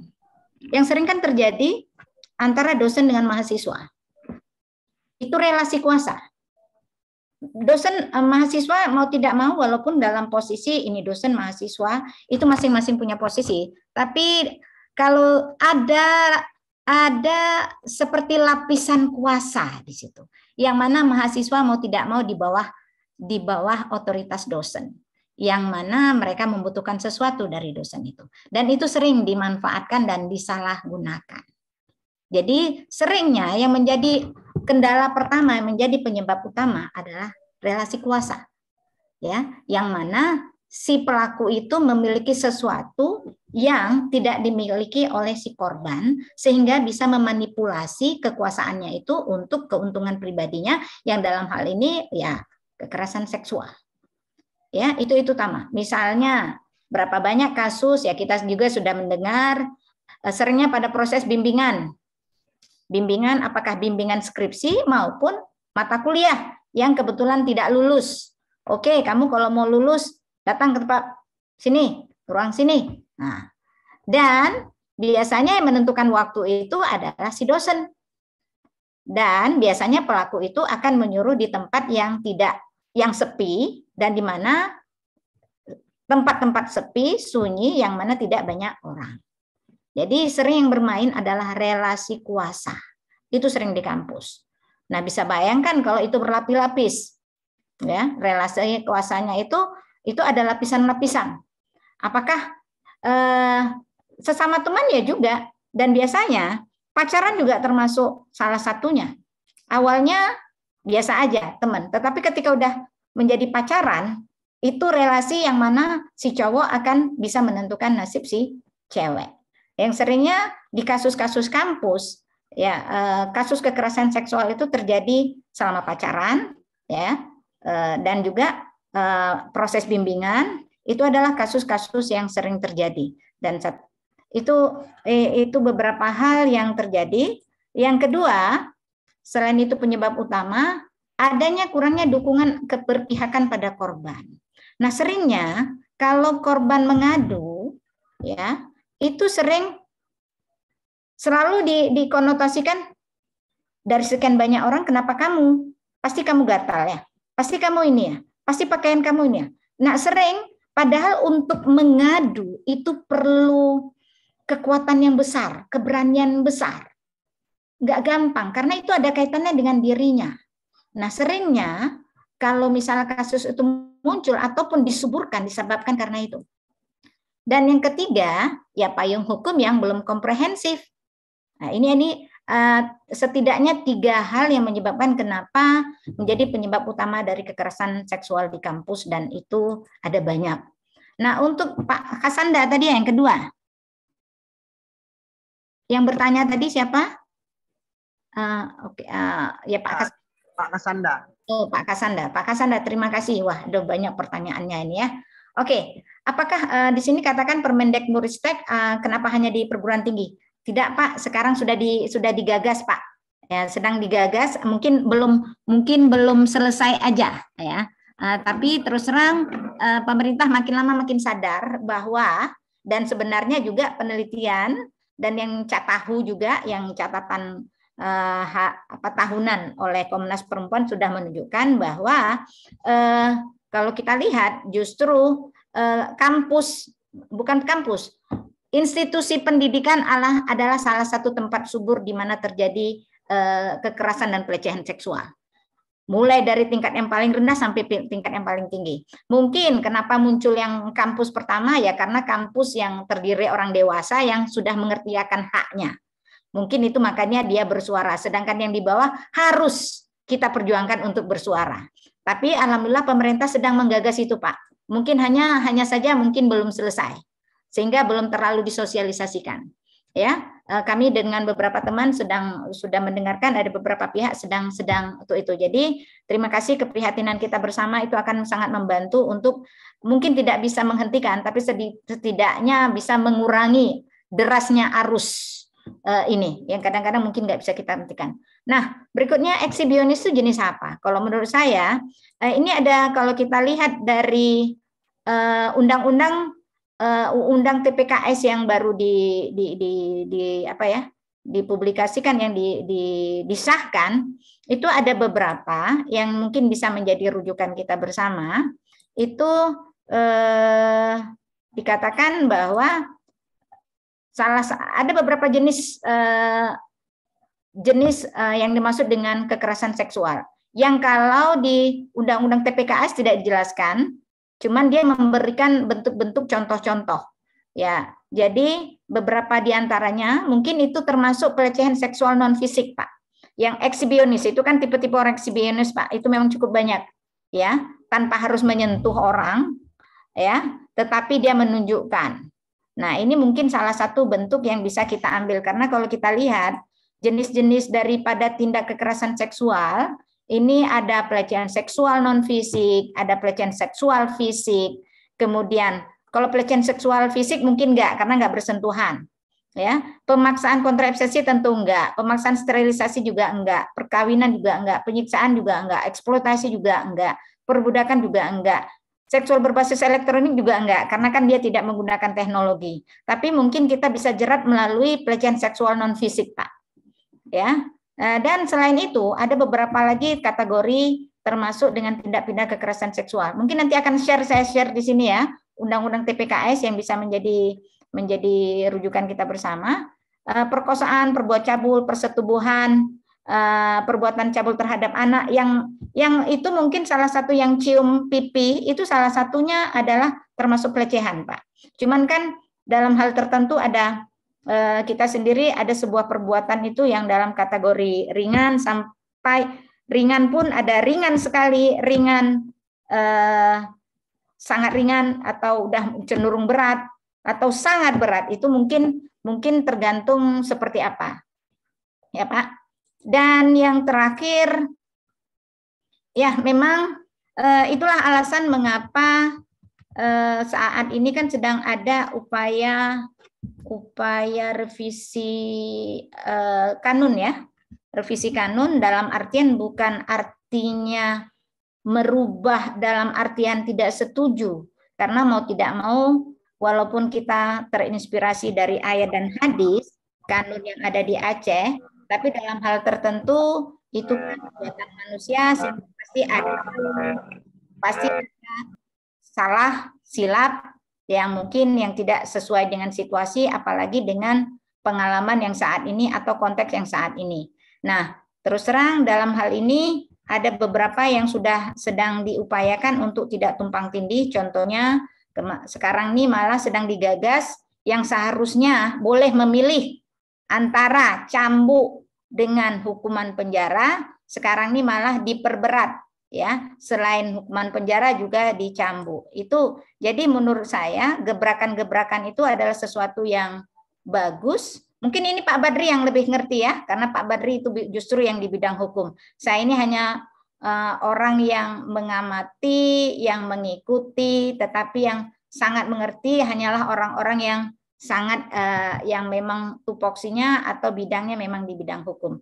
Ya, jadi demikian saja Pak Mustafa dan Pak Kasanda. Jadi saya mau tekankan bahwa penyebab utama daripada kekerasan seksual di kampus adanya relasi kuasa yang timpang, yang mana si pemilik kuasa itu memanfaatkan kuasanya untuk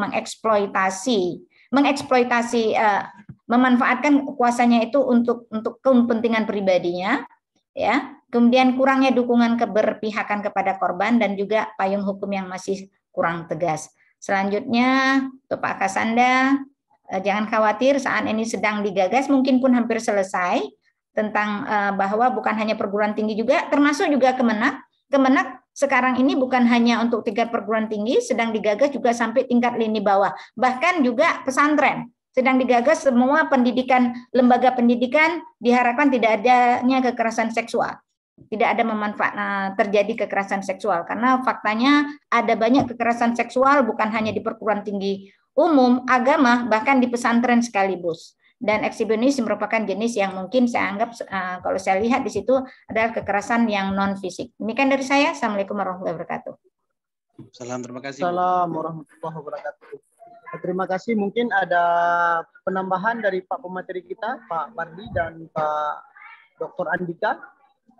Ya, saya menambahkan sedikit saya dari Kak Anas ya. Jadi Pak Badri secara legal standing ya, legal standing hukum bisa memperkuat argumentasi dari pertanyaan yang sudah ditanyakan oleh Pak Asnanda dari Aceh Besar.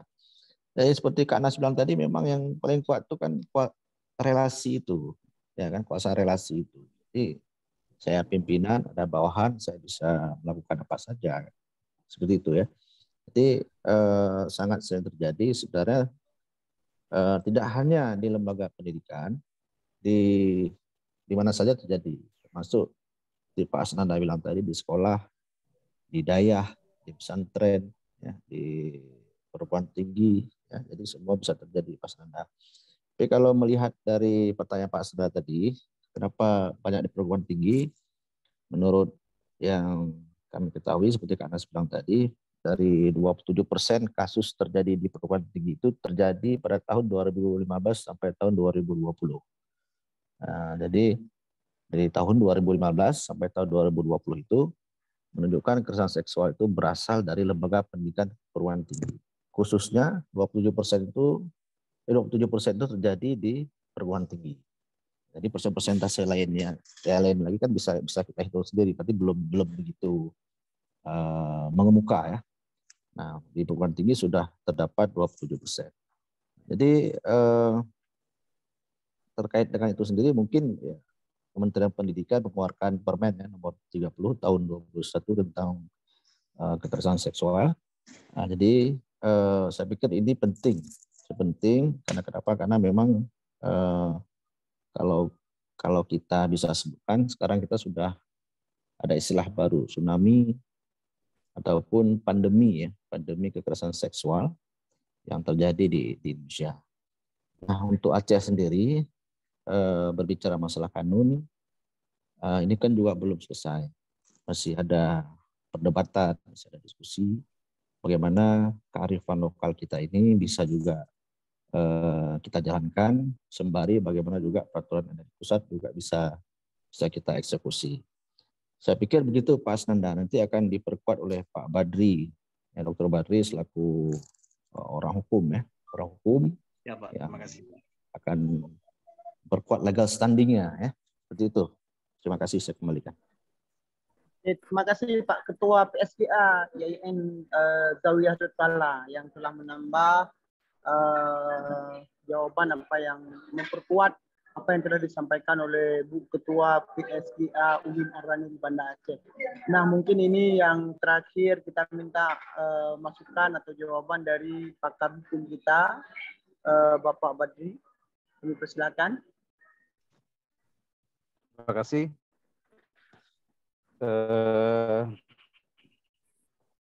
Kita alhamdulillah sudah mendapatkan informasi berbentuk angka lah, ya, presentase dari Pak Andika dan Puna. Tentu beliau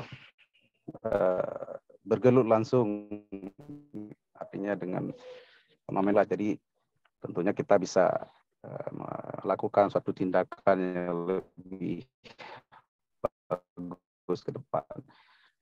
Tadi juga hal ini terjadi, kalau istilah Bu Nas tadi, relasi kuasa memang, dan bahasa lain ini ada kondisi ya, ada kondisi dari seorang dosen. Maka di sini saya rasa tingkat moralitas dari dosen itu yang harus, kalau kita bilang, ditatar. Yang namanya dosen sebenarnya kan orang-orang yang punya kualitas, punya moral yang lebih tinggi, yang sudah selesai dengan dirinya, sehingga dirinya sajalah, ya, sehingga dia lebih menarik, yang betul-betul bisa kita harapkan. Tapi ini kan karena kondisi atau fenomena lahirnya lahirnya undang-undang, dan dua-dua juga saya ada informasi dari internet, ternyata sudah ada ya, undang-undang terbaru, Undang-Undang 22 tahun 2000, Undang-Undang 12 2022 tentang tindak pidana kekerasan seksual. Jadi bagi teman-teman yang hukum, kita tahu bahwa bisa tegaknya sebuah aturan hukum itu karena ada hukum yang jelas. Ya. Itu hukum harus jelas, materinya harus jelas, harus betul-betul bisa memberikan sasaran yang kita harapkan, memberikan sanksi yang memadai di sana. Dan tentunya hukum itu sangat dibutuhkan di lembaga tersebut, bukan hanya sekedar kalimat atau kata-kata itu hanya sekedar untuk memperindah bahasa, tapi juga dalam materi hukum ini butuh bahasa yang mudah dimengerti, tidak ambigu, tidak multitafsir. Ini yang diharapkan. Jadi tujuannya itu bisa diterapkan. Sebuah hukum yang bagus itu hukum yang bisa diterapkan, hukum yang bisa dilaksanakan, bukan yang makin sulit dipahami. Istilah itu saya rasa harus diterjemahkan kembali supaya lebih penting. Jadi itu ya materi muatan. Kemudian pelaksananya juga ya, relasi kuasa mulai dari rektor, dekan, ketua prodi yang punya jabatan, itu betul-betul tentunya pihak manajemen ini ya yang harus menjadi teladan lah, begitu. Kita mau bilang apa kan, menjadi teladan, ya, begitu yang kita harapkan. Jadi intinya profesi yang mulia ini betul-betul harus punya moral lillahi ta'ala. Dalam agama kita harus punya di samping hablum minannas, ya, hablum minallah. Jadi kalau kita udah takut sama Allah, tentunya sama manusia kan biasa aja itu. Jadi kalau sanksi hukum agama itu dia sanksi belajar bagi mahasiswa kan mengharapkan pahala juga, ya kan. Jadi sanksinya bukan sanksi duka nestapa, bukan sanksi dunia saja, tapi mendapat pahala di akhirat pula. Ya. Jadi dari pelaksana tugas itu harus betul-betul melaksanakan dengan sebenarnya bahwa ini adalah suatu prinsip mengharapkan ridha Allah tentunya. Yang ketiga mungkin sarana dan prasarana ya, betul perlu dipersiapkan seperti Bu Naspila, mungkin anggaran dan sebagainya itu penting ya, supaya memang karena ini kondisi kita bilang oknum ya, kalau kita bilang kita itu gimana ya, di sini kita orang-orang ya, orang-orang yang mulia ya, ada oknum kita bilang ya. Kemudian saya rasa ya, kemudian ya mari kita jaga bersama. Jadi saya selaku saya sering dipakai buat satu video ya bagi mahasiswa untuk menjadi duta bagi setiap fakultas, yang mereka akan memberikan semacam sosialisasi bagi teman-teman mahasiswa bahwa kita perlu mengutuk bersama tindakan kekerasan terhadap seksual ini. Itu kemarin yang nggak tahu gimana kelanjutan Bunas, videonya mungkin bisa menjadi satu contoh yang baik dalam rangka mensosialisasikan. Jadi kesimpulannya adalah kita buat aturan itu harus pasti jelas, kemudian berkeadilan dan bermanfaat. Itu tujuan daripada hukum. Terima kasih, itu yang dapat saya sampaikan. Assalamualaikum warahmatullahi wabarakatuh. Waalaikumsalam warahmatullahi wabarakatuh. Terima kasih pada Bapak Pemateri dan Ibu Pemateri, narasumber kita pada hari yang sangat berbahagia ini. Sebagaimana kita sampaikan di awal bahwa seminar kita tepat pada jam 16.00 waktu Indonesia Barat. Dan sekarang jam di tempat kita sudah menunjukkan jam 15.54 waktu Indonesia Barat. Mungkin di sesi terakhir ada closing statement dari Ketua PSGA IAIN Zawiyah Cekala, begitu juga dengan pemateri kita, keduanya Bu Nasria dan Pak Badri. Kami persilakan di penghujung acara kita persilakan Pak Ketua PSGA terdahulu untuk closing statement kita pada sesi terakhir ini. Kami persilakan. Baik, terima kasih Pak Moderator. Pertama sekali terima kasih kepada Kak Anas, Ketua PSGA UIN Araniri, Pak Badri, Ketua Klinik Hukum UIN Araniri, dan Pak Hamdani serta seluruh peserta yang turut hadir dalam acara webinar ini. Bahwasanya kegiatan ini kita tidak terhenti di sini saja, ada beberapa kegiatan lagi ke depannya. Ya, mudah-mudahan ini bisa menjadi sedekah jariah bagi kita sendiri dalam rangka mengurangi kekerasan seksual yang ada terjadi di kampus, di sekolah, maupun di mana saja. Terima kasih kami ucapkan kepada peserta, kepada Pak Anies ya, selaku kegiatan ini yang sudah berusaha payah memperjuangkan Zoom ya, Zoom alternatif sehingga kegiatan kita ini bisa terlaksana sedemikian rupa. Terima kasih, sampai jumpa di acara selanjutnya dan mohon masukan dan kritikannya. Assalamualaikum warahmatullahi wabarakatuh. Waalaikumsalam. Kemudian dari Ibu pemateri kita ada closing statement, Bu. Silakan.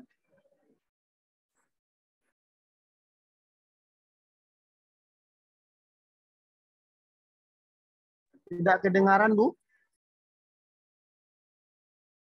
Adik-adik semua, sekarang ini setiap kampus sudah tersadar bahwa sebenarnya tidak ada tempat yang terlalu aman untuk kita untuk bersantai. Dimanapun kita berada, sekalipun di rumah sekalipun kita harus aware. Kekerasan seksual kejahatan itu bisa terjadi dimanapun. Nah, ketika kita bicara kampus, saya mau mengatakan bahwa kampus kita sudah makin sadar sehingga mereka berupaya keras untuk melakukan berbagai hal untuk mengurangi setidaknya, kalau bisa bahkan menihilkan terjadinya kekerasan dan pelecehan seksual. Oleh karena itu bantu. Karena sebagus apapun program, kalau tidak didukung, itu tidak akan terjadi. Ya, karena ini sebenarnya tanggung jawab kita bersama. Tanggung jawab kita bersama, cuman kebetulan kita diminta untuk meliding. Meliding berarti bukan melakukan semuanya. Nah, ini sebuah pekerjaan besar, ini sebuah PR yang besar. Ini ada banyak kaitan yang mulai dari relasi kuasa sampai tingkat keimanan yang sangat rendah. Yang irisnya perguruan tinggi agama yang notabene seharusnya sangat mengagungkan tinggi tentang keimanan, ya. pekerja yang baik, tetapi tidak dinafikan ya kadang-kadang kejahatan itu terjadi bukan karena ada niat, tetapi karena adanya kesempatan.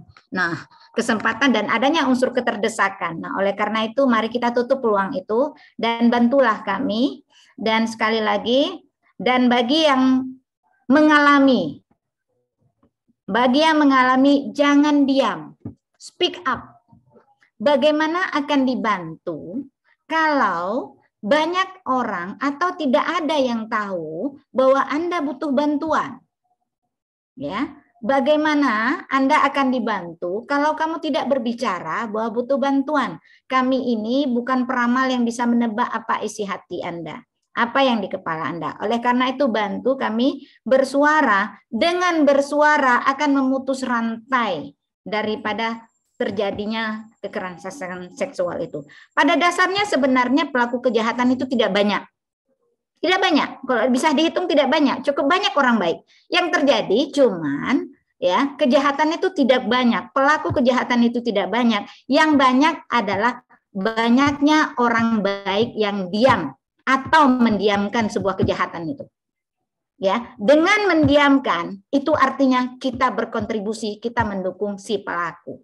Nah, oleh karena itu bersuaralah dan dorong si korban untuk mau bersuara sehingga ya si pelaku itu tidak punya ruang.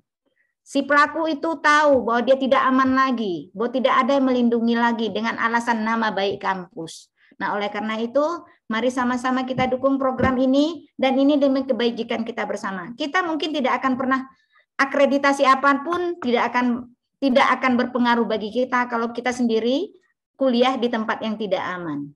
Ya, jadi selama ini kita mengagungkan akreditasi, tapi semua itu tidak akan bisa tercapai kalau kita belajar di lingkungan yang tidak nyaman dan aman.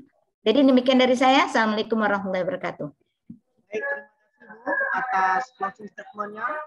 Dan yang terakhir kita minta kesediaan Bapak Menteri kita, Bapak Bardi. Silakan untuk 3 menit Pak ya. Silakan.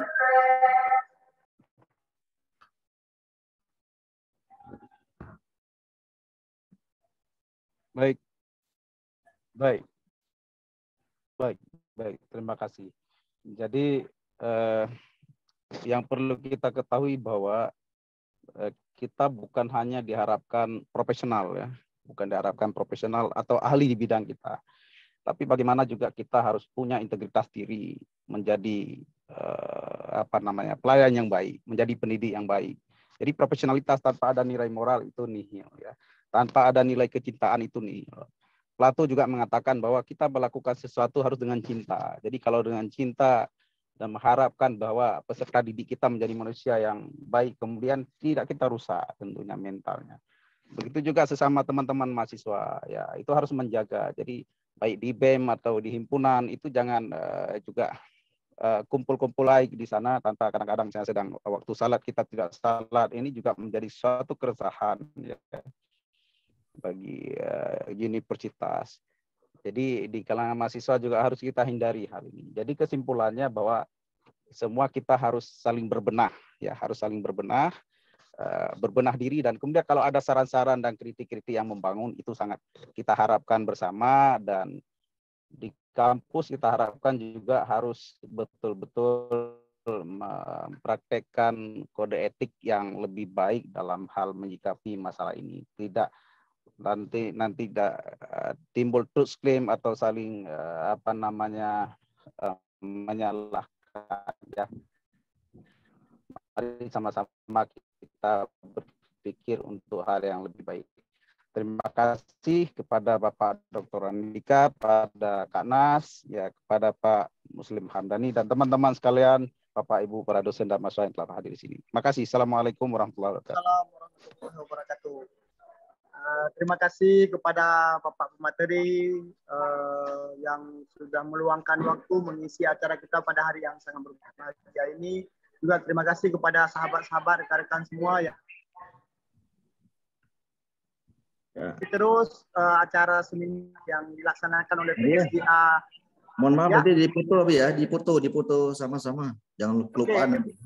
Baik. Oke, sama-sama tangan diangkat sebelum kita tutup untuk foto bersama. On cam yang belum. Ya.